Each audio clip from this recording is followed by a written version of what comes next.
Rosalinda ay amor. Sobra niyang sinaktan ang puso ko. Subukan mong kunin ang loob niya. Hindi ako magiging sagabal sa inyong dalawa. Dapat lang na mawala siya sa akin dahil nung puno ako ng puot, nakapagbitaw ako ng masasakit na salita at iniwan ko siya. At ano ang dahilan, Fernando Jose? Si Rosalinda, tuluyan ang nahulog kay Alex Durantes. Balang araw babalik din ang ganda mo. Natutunan kitang mahalin hindi lang sa itsura mo.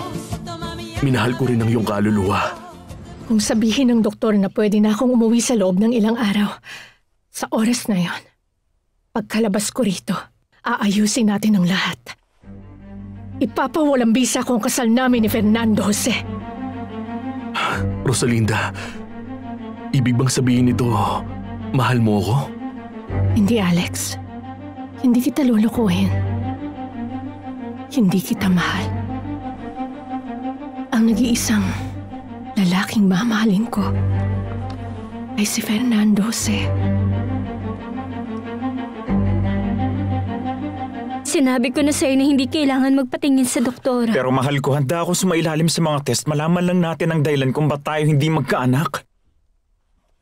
Sa tingin ko medyo pinapalala mo lang, Anibal. Hindi kita maintindihan.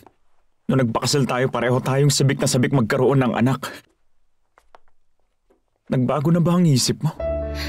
Hindi, Anibal. Pangarap ko mabigyan ka ng isang anak na lalaki. Yun naman pala eh. Magpatingin na tayo sa doktor. Dahil ito na ang sagot sa problema natin. Paano ka nakapasok dito? Hindi na importante yan. Nandito ako para pag-usapan natin ang isang bagay na di pa natin naaayos. Sumunod ka sa akin. Oo naman, Valeria.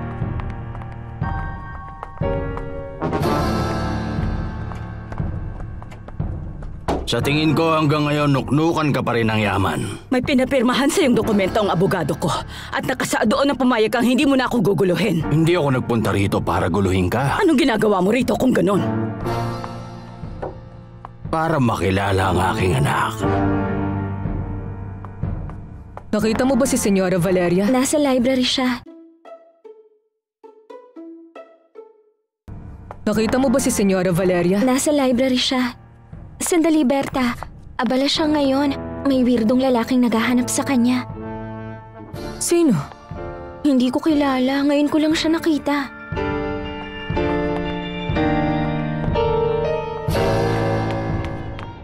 Isipin mo ang bata, Fernando Jose. Mas siya ang isipin mo kaysa anumang galit o matinding emosyon.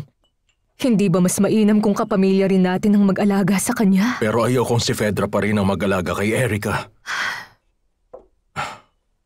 Patawarin mo ako, Javier, pero kilala mo siya. Alam mo kung paano siya kumilos. Huwag mong isiping masasaktan ako kung uhusgahan mo siya. Alam kong naging mali ang pag-uugali niya. Lagi niyang pinasasama ang loob ko. Inaamin kong nagkamali siya. Pero gaya ng sabi ni Soledad, isipin mo naman sana ang bata. Ang gusto kasi ni Rosalinda, ang mag-alaga kay Erica ay si Fedra. Rosalinda. Gusto niyang ipamigay sa iba ang bata dahil sagabal to sa kanya. Kapag kaya na niya ulit, kukunin siya ng anak ko sa'yo. Makinig ka, iho. Pag-isipan mo to ng mabuti. Si Fedra ang kinikilalang ina ni Erica. Mahal niya ito. At sanay na siya sa kanya. Kapag kinuha mo si Erica, masasaktan siya. Tama si Soledad sa mga sinabi niya, iho. Tandaan mo na hindi kilala ng bata si Rosalinda. Sana lang nakita mo si Erica kung paano siya umiyak nung kasama niya si Rosalinda. Ibang tao ang tingin niya rito. Pakiusap, Fernando Jose. Pakinggan mo kami. Hayaan mo si Erica kay Fedra. Kahit man lang hanggang gumaling si Rosalinda at kaya na mag-alaga. Sa ayaw mo, sa gusto mo, ako ang ama ng anak mo kaya may karapatan ako makilala siya. Sigurado ako na dalaga na ngayon ang anak natin. At sigurado rin ako na kasing ganda siya ng kanyang ina. Tumahimik ka na! Sige na, Valeria, tawagin mo na siya. Sabihin mong nandito ang kanyang papa. Siya ba ang ama ni Abril? Maski ang pangalan ng kanyang papa, hindi alam ng babaeng yon. At hindi niya yun malalaman. Tumigil ka nga, wag mo akong simulan, Valeria. Maayos ako nagpunta rito. Wala kang kahit anong karapatan sa kanya, Miserias. Kahit sa pangalan niya, hindi niya dala ang apelyido mo. Hindi pa huli ang lahat para itama ang mga pagkakamali natin. At para patunayang nagbago na ako. Handa akong kilalanin at tanggapin siya bilang aking anak. Yun ay kung papayagan kitang gawin ito. Huwag ka nang magbatigas pa kung ayaw mo na may skandalo ka. Huwag mo kong tatakutin at pagbabantaan. Kilala mo ako, Valeria. Nakukuha ko lahat ng gusto ko pwedeng sa maayos na paraan o sa masama. Umalis ka na! Pag-isipan mo, Valeria. Dahil ikaw lang din ang magiging talunan sa bandang huli. Tandaan mo.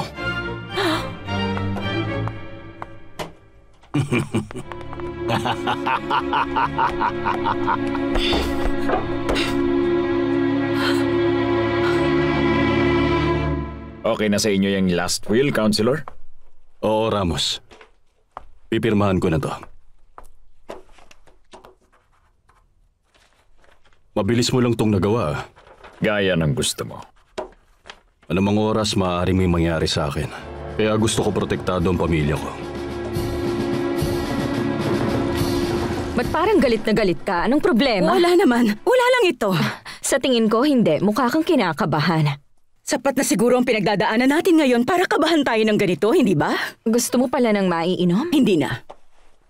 Dumaan lamang ako dahil gusto ko malaman kung ano nang nangyayari sa pinsan mo, si Rosalinda. Ang pobreng yon, binigyan niya ako ng alas para manatili sa akin si Fernando Jose. Nakiusap siyang akong mag-alaga sa bata. Totoo ba yan? Oo. Kahit nabalak niya rin kunin ulit ang bata kapag gumaling siya, pero matagal pa.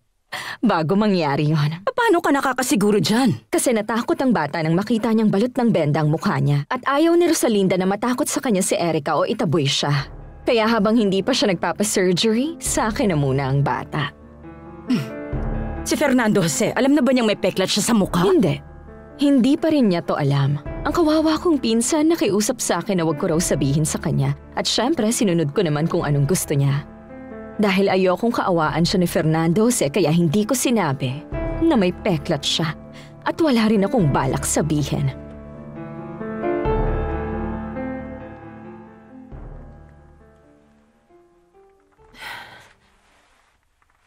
Papa?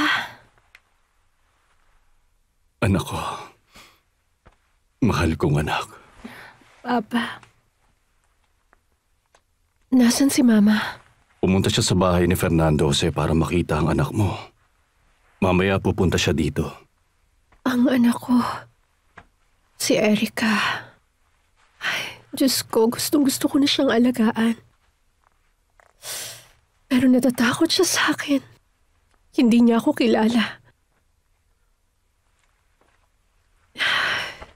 Hindi bale na kapag nakapagpa-plastic surgery na ako. Magbabago na ang lahat. Makikilala niya ako bilang mama niya. At hindi na kami maghihiwalay pa. Sigurado akong mangyayari yan, anak. Rosalinda, ano na nga pala ang balita sa inyo ni Fernando Jose? Pasensya na, Papa, pero ayoko siyang pag-usapan. Mahal ka pa rin niya. At hindi mapapalitan ni Fedra ang lugar mo sa puso niya. Pakiusap, Papa. Yan din ang gusto kong sabihin sa'yo. Pakiusap. Bumalik ka na kay Fernando Jose. Kailangan mong gawin yun.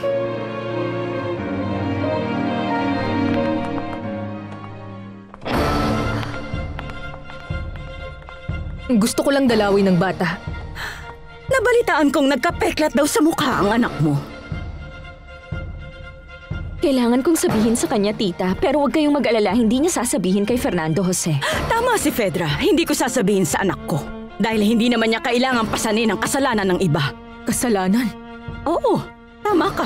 Hindi mo pa rin naiintindihan ang nangyaring ito ay parusa ng Diyos? Walang kinalaman ng Diyos dito. Mabuti ang Diyos.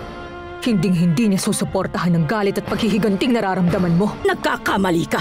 Higit sa lahat makatarungan ng Diyos. Hindi niya hahayaang mabaon na lang sa limot ang pagkamatay ng asawa ko. Malapit ka nang mapasakin. Magiging sa akin ka lang. Ako ang magiging Panginoon mo.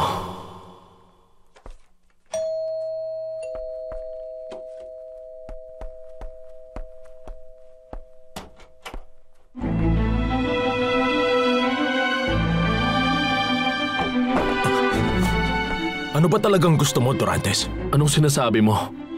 Gusto mong malaman ng tungkol kay Rosalinda? Gusto mo ng balita mula sa babaeng malapit ko ng maging asawa? Hindi, Papa. Huwag niyo na po yung ipilit. Dahil Sobra na kami nasasaktan ni Fernando Jose. Sobra na. Maaari pa tong ayusin. May anak kayong dalawa. At mahal ninyo ang isa't isa. Alam ko yan. Mahal niyo pa rin ang isa't isa.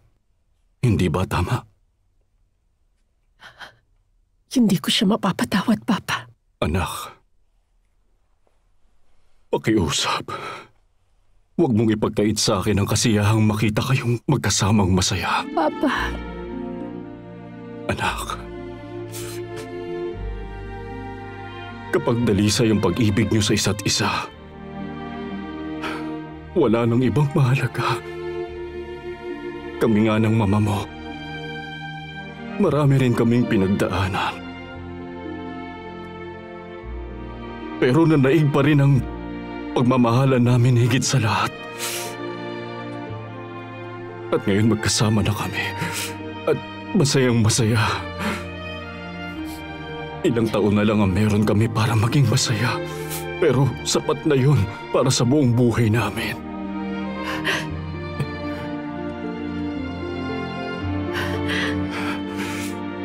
Gusto kong maranasan mo rin yon. Kasama si Fernando Jose. At ang apo ko. Naway mangyari agad yun.